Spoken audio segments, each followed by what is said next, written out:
এবারে চলে এলাম বিয়ের পর্ব নিয়ে। সন্ধেবেলায় সাজুগুজু করে আবারও চলে গেলাম মাসির বাড়িতে। আর ঢুকতে না ঢুকতে দেখি এত সুন্দরভাবে গেটটাকে সাজিয়েছে। তারপরে বাড়ির সবাই তো একদম রেডি হয়ে চলেই এসেছে, সবাই স্টার্টার খাওয়াও শুরু করে দিয়েছে, আমরাই লেট হয়ে গেছি একটু। আর এই যে আমাদের কোণে কি মিষ্টি লাগছে দেখো, কোণে তো ফটোশুট করতে ব্যস্ত, আর আমাদের এই পুচকু কিন্তু সুন্দরভাবে সেজেছে। তারপরে একটু স্টার্টার খেয়ে নিলাম ক্রিসপি চিলি বেবিকর্ন, তারপরেই নিলাম রেশমি কাবাব। দারুণ সুন্দর ছিল স্টার্টারগুলো। তারপরে বাবা মাও চলে এসেছে, আর এবারে খেলাম ফুচকা। আর আমাদের এই যে পূজারানীকে কি মিষ্টি লাগছে ও মা। তারপরে দেখি সব কটা জামাইবাবু শালির সঙ্গে ছবি তোলার জন্য দাঁড়িয়ে পড়েছে। আর এই জামাইবাবু তো চুপি চুপি শালিকে ক্রিসপি চিলি বেবিকর্ন খাওয়াচ্ছে। এই যে দেখো, আমাদের সব থেকে আদরের বোনের বিয়ে বলে কথা, ওর বিয়েতে ও স্টার্টার খাবে না তা তো হয় না, তাই জন্য জামাইবাবু নিজে এনে খাইয়ে দিল। তারপরে চলে এলো বরমশাই আমাদের। এই যে বরমশাইকে সবাই দেখার জন্য লাইন দিয়ে দাঁড়িয়ে আছে। আর তার শাশুড়ি মা মিষ্টি খাইয়ে দিচ্ছে, জল খাইয়ে দিল, তারপরে দুধ খাইয়ে দিল, তারপরে আদর আপ্যায়ন করে বরকে ঘরে তুললো। আর তোমরাই বলো তো আমাদের বরমশাইকে কেমন দেখতে হয়েছে, অনুর পাশে কেমন লাগবে?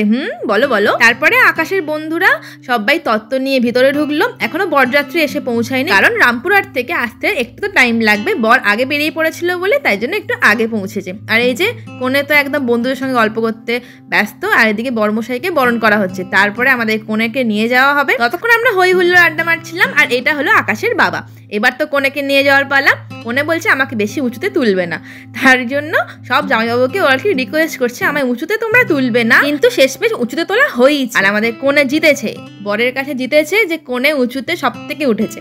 তারপরে শুভদৃষ্টি হয়ে গেল, এবার তো হবে মালা বদল। আর এই যে তোমরাই দেখে নাও কে উঁচুতে উঠেছে, আমাদের কোণে কিন্তু উঁচুতেই উঠেছে। দেখো, 4টে জামাইবাবু, তার সঙ্গে মামাও কিন্তু হাত লাগিয়েছে কোণেকে একদম উঁচুতে তোলার জন্য। আর লাস্টে কিন্তু আমাদের অনু একটু ভয় পাচ্ছিল, তাই জন্য ওকে তাড়াতাড়ি নামিয়ে দিল। তারপরে সুন্দর মালা বদল হলো।